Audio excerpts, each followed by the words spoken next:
Good morning. It is another beautiful day in Puebla, Mexico. Today is going to be a different video. It's not a highlight reel. I don't eat tacos and watch mariachi bands all day. Today I'm going to share with you what I do when I'm not shooting videos, what it's like to live in Puebla. Welcome to Puebla.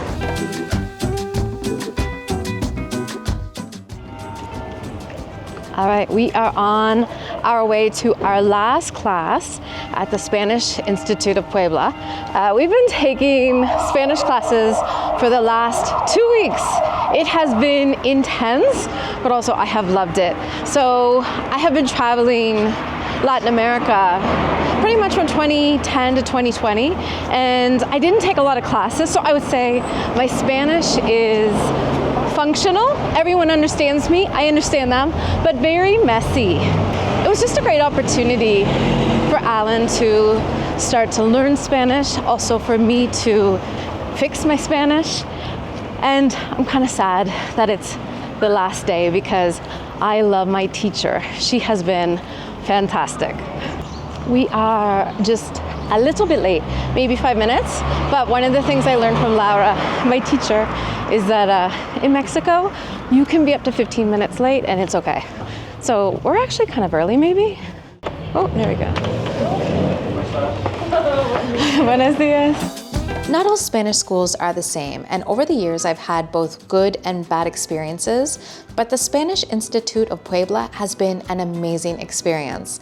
Alan is a beginner, and so it's pretty straightforward for him. I had both a written and an oral test, which confirmed I'm level 3, which means I'm still a beginner. And so after that, we had an orientation, which was fascinating. And I really loved how they embrace that this is not only a language immersion, but a cultural immersion. They have a lot of different activities you can do and some day trips.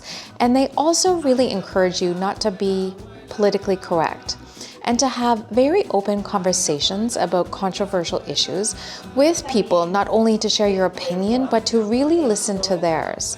And I really appreciate this because it really sets the tone for people to be open-minded and to learn what other people think about things when they have a different background. Exacto. Atrás.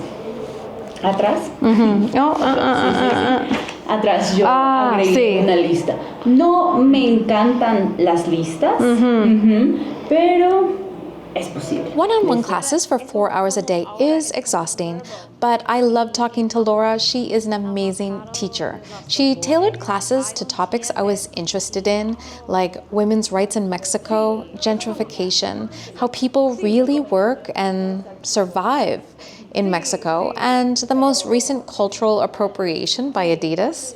I really improved my Spanish, and I also learned so much more than I would have if I had just been a regular tourist.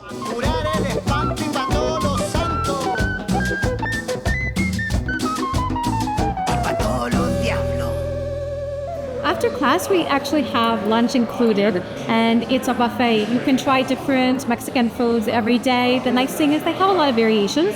So Alan can't eat pork, but they always have something else, either beef or chicken or vegetarian.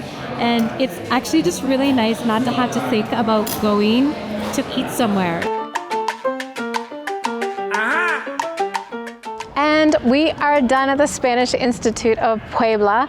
After our last lesson, we went next door because every day there is a buffet lunch, which is actually so nice because you're exhausted, and even for me, I love to eat different things, but I have to say, I'm feeling kind of sad. I spent 4 hours every day talking to Laura, and now it's like, I feel like maybe I'm gonna miss my best friend. We talked about so many great things. If you're looking to take Spanish, I actually think Puebla is a really great city. I've taken Spanish in other cities in Mexico, but Puebla is a small city. It's safe, it's beautiful, easy to get around, and a lot of cultural things to do. And so if you're thinking about doing it, you definitely want to check out the Spanish Institute in Puebla because I'm sad. I'm actually sad that I'm leaving now.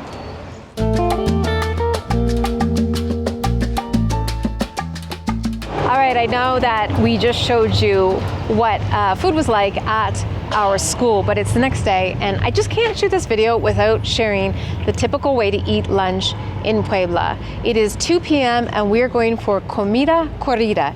It means fast food, literally, but that's not what it is at all. I'll show you.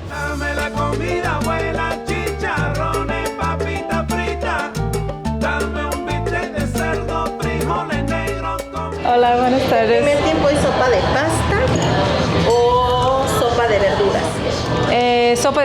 Dos sopas de pasta. ¿Dos de pasta? Sí, sí. Okay. Now, if you've been to Latin America, you probably already know what I'm going to be talking about. That is Comida Corrida, also known as Menú del Día. There's also the executive menu. It comes by many names, but basically what it is it is a set menu. In Latin America, lunch is the most important meal of the day, and this is offered generally Monday to Friday. I've seen it in Mexico, Central America, South America. I think pretty much almost all of the countries have it, and that's because a lot of people aren't bringing their lunch with them, or maybe they're workers and they need something that is filling, it's hearty, home cooked, but also most importantly, it's also called the economical menu sometimes. Generally, it comes with free juice. Well, not free, part of the menu. And then it begins with some kind of soup. We are having a pasta soup. And then we get our choice of rice or spaghetti. Really common to either choose for your second to have rice or pasta.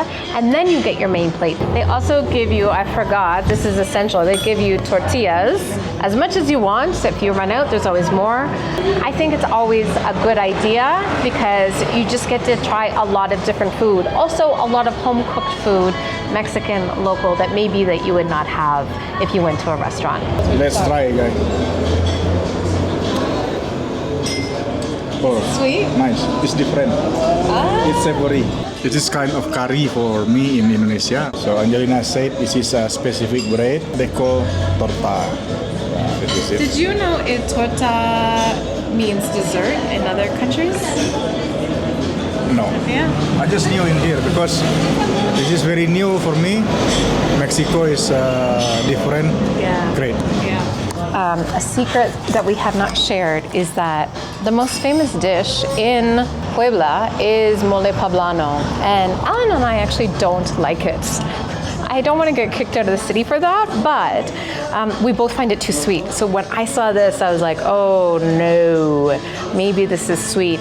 I feel like in Puebla, sweets, like they really like it. Alan has already told me it's not. Oh, it's really nice. It's like an earthy chili, but not spicy. Not sweet at all. This is fantastic. And then, as I said, they are so nice here. The Comida Corrida also includes some kind of dessert. So this is Jello. We've also had like flan and like other dishes. I think once we had a rice pudding, so it was good. But then she also said to us, I think she saw our faces when we only saw the chicken. She was like, oh, do you want to have some bread with that? All right, we'll do that. This bread is so soft. Oh, it's beautiful bread. I don't know how much lunch is because we stopped asking. They have their set lunch, which is one price, and then if they have things where the ingredients are a little bit more expensive, they'll tell you what the additional is, but I'll tell you at the end. It's an unbelievable amount of food and the quality of food. I mean, this family is making it for us, so this is the closest that we can come to eat in someone's home, unless someone invites us. If you want to invite us to your home, we would come.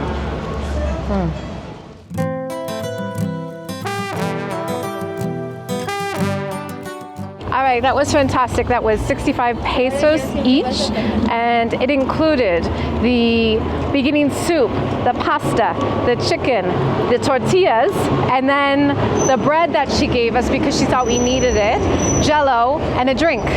So really great meal. We actually go there quite a bit because they're so close to us. They're so nice.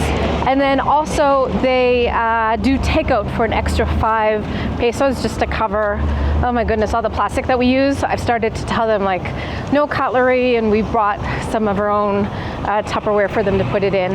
But the food is always really good, and they're just really nice people. Casa Rica. But really, I think anywhere you go, there are some great places around Puebla. We have one more errand that I'm going to take you on because it is actually one of my favorite places here. We're going to our local market. This market is called Mercado del Carmen. And so the first time I came here, I looked it up and it said, there was a sign that said it was open 7 to 7. That is not true anymore. It's more like 10:30 until 4:30. But there is a really lovely woman here, Guadalupe, and she kind of sells everything that we need.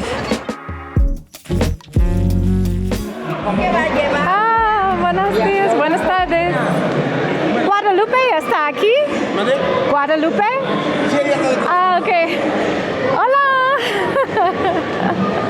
¿Cómo está? Me gustaría 2 mangos, pero mangos verde. Hay más gordo. Mire, ya más tengo estos. 2 para comer esta semana. ¿Así? ¿Los quieres? Y una más suave o una... O los dos así. Esto y esto. Y... ¿Otros dos? Quesillo. Quesillo. Ah, bueno, sí. Ok. Mañana vamos a ¿La escala? Sí. ¿Cómo se dice? La Scala. La Scala. Y miércoles a Atixco. Atlisco. Y después Cholula. Ah, Cholula. Ok. Gracias.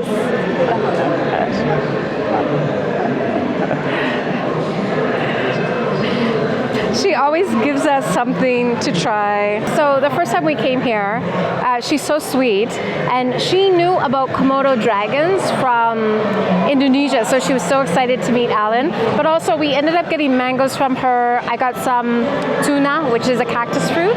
Also, what else did we get? Avocados, and then we just sat and chatted. She's just the nicest woman. She was excited to see us, and so it's always nice to chat with her.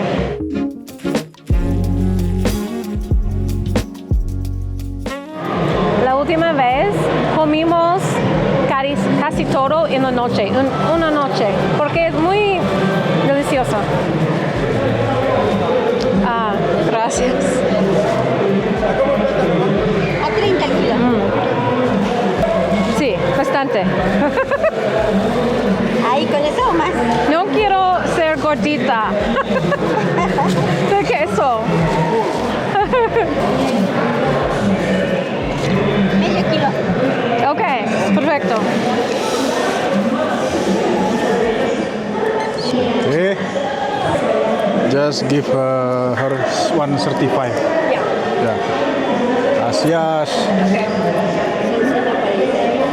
Okay. Yeah.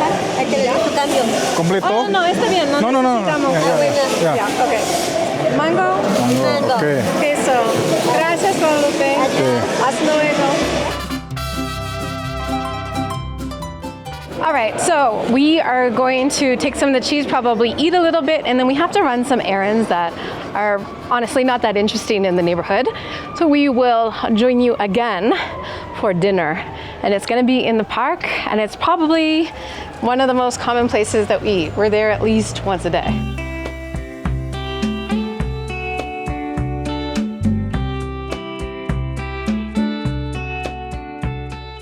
My day in the life didn't quite work out because it started raining at 4 p.m. and rained through the night. And I didn't get to share with you one of my favorite things, so I'm back here this morning at Parque del Carmen, which is right by this church right here. And I think it used to actually be a former graveyard, but not anymore. This is my favorite spot because we come here a lot at the end of the day just to unwind. You'll find a lot of friends and families and lovers that don't have apartments come here. Anyway, that's just how it goes when it's daily life and unscripted. Now, we're at, I think, the halfway mark here in Puebla, and so far there are some things that we really love. Some things I'm not so sure about. So at the end of the 30 days, I'm going to make a 30 days in Mexico video, 1 month here, to share with you what I loved, what I didn't love, and of course, all the prices. Now, it is more expensive than my time in Asia, but definitely less expensive than Canada. So if you want to know what living-ish is like, then stay tuned, subscribe, and next week I'll have another video for you from Mexico.